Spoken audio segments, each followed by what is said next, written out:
Your body knows things you don't say yet.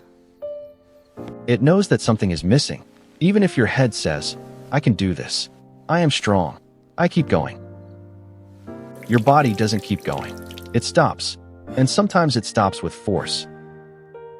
Many dog owners report physical symptoms after the death of their pet that seem impossible to explain. Insomnia, exhaustion that no sleep relieves, pain without a diagnosis, infections without end, loss of appetite that lasts for weeks, a feeling of lead in the body, energy that is simply gone. The doctor finds nothing. All levels are fine. You are healthy, and yet you feel sick. That is not imagination. That is not weakness. That is biology. Your body mourning. Today we are talking about what happens when the nervous system processes a loss. About the physiology of grief, about cortisol, sleep, the immune system, and what all of that has to do with each other. And about what you can do to help your body go through this process. Let's start with the stress hormone. When you lose your dog, cortisol rises. That is measurable. Cortisol is not bad paresse. It is a survival hormone. It makes you awake, responsive. But chronically elevated cortisol, over weeks and months, changes a lot in the body. It suppresses the immune system. That makes you more susceptible to infections, to inflammations. It disrupts sleep. Sleeping with an excess of cortisol is shallower, more interrupted, less restorative. It changes the appetite. Some people eat everything in sight while grieving. Others can't eat anything. And it exhausts, not because you are doing too little, but because your body is working under constant stress. All of this is not your fault. This is your body dealing with something it cannot process alone. Sleep is especially important to understand, and especially often affected. In normal life, the body regulates cortisol throughout the day, high in the morning, low in the evening. This is important for sleep. Low cortisol in the evening allows you to fall asleep. In grief, this rhythm is disrupted.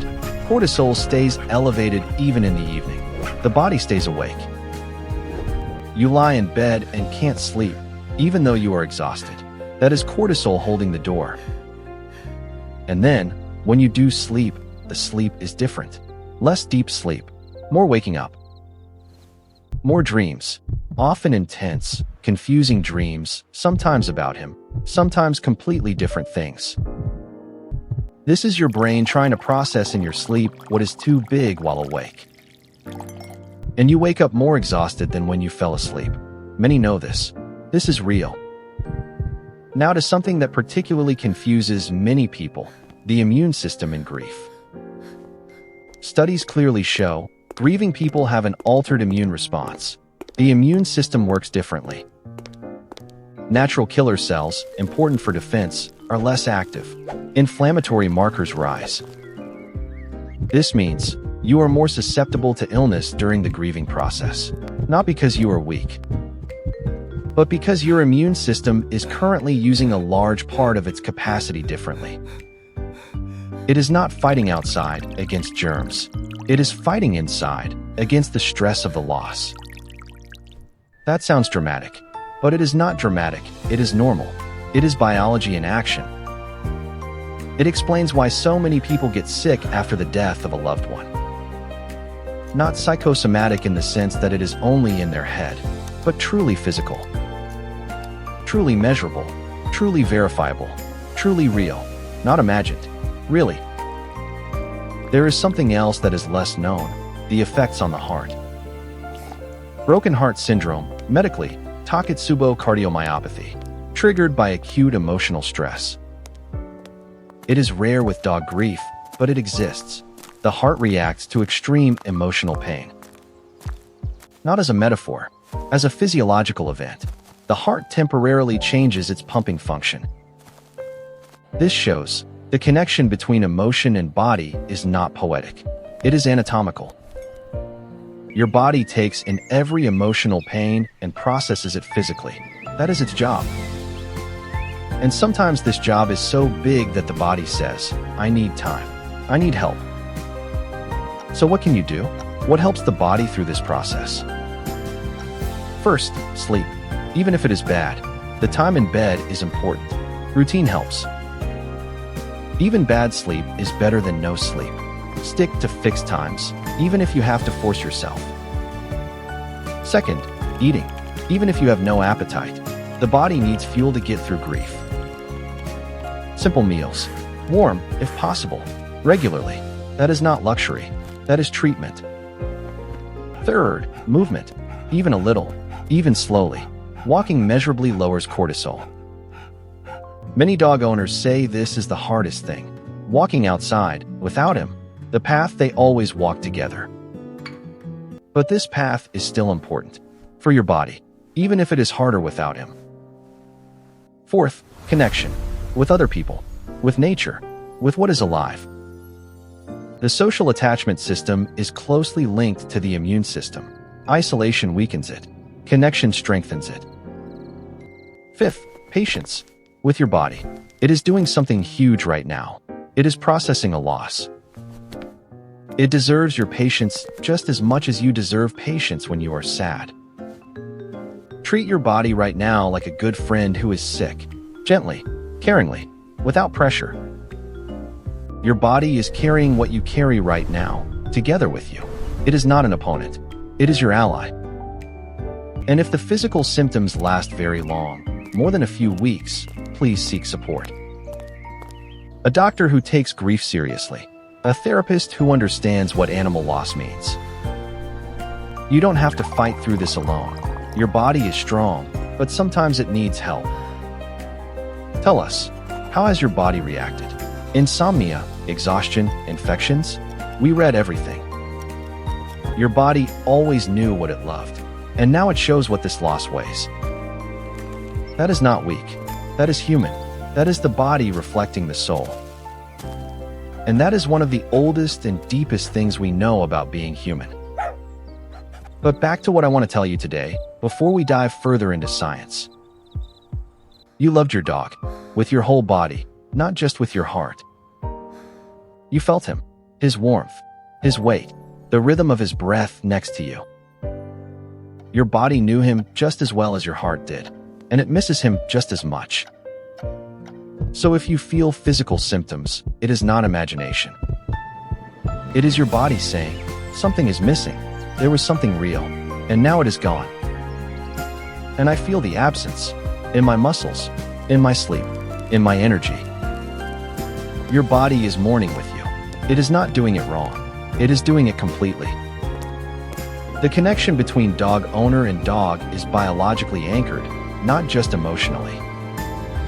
Oxytocin, dopamine, serotonin, all these messengers that were released with every contact with him. Every day, sometimes several times a day, over years. And now they are missing. The body notices the absence, and it reacts to it. Some people feel it as a kind of withdrawal. That is no exaggeration. It is biologically accurate. The body got used to certain biochemical levels, and now they are gone. This explains the feeling of restlessness, the inner emptiness, the strange irritability without reason. It is not crazy. It is biochemistry. It is the body adapting. And like any adaptation, it takes time, patience, and sometimes support. There is something you can do for your body that sounds simple and is difficult at the same time. Touch, skin-to-skin contact with other people or with animals if you can. Oxytocin is also released through human touch, through hugs, through holding hands. It doesn't fill the space he had. Nothing does, but it helps the body get through the withdrawal. Let yourself be hugged if someone offers. Hug back if you can. It is not weakness. It is medicine. Literally, oxytocin is medicine. Sunlight is also medicine. Morning walks, even short ones, regulate cortisol and sleep.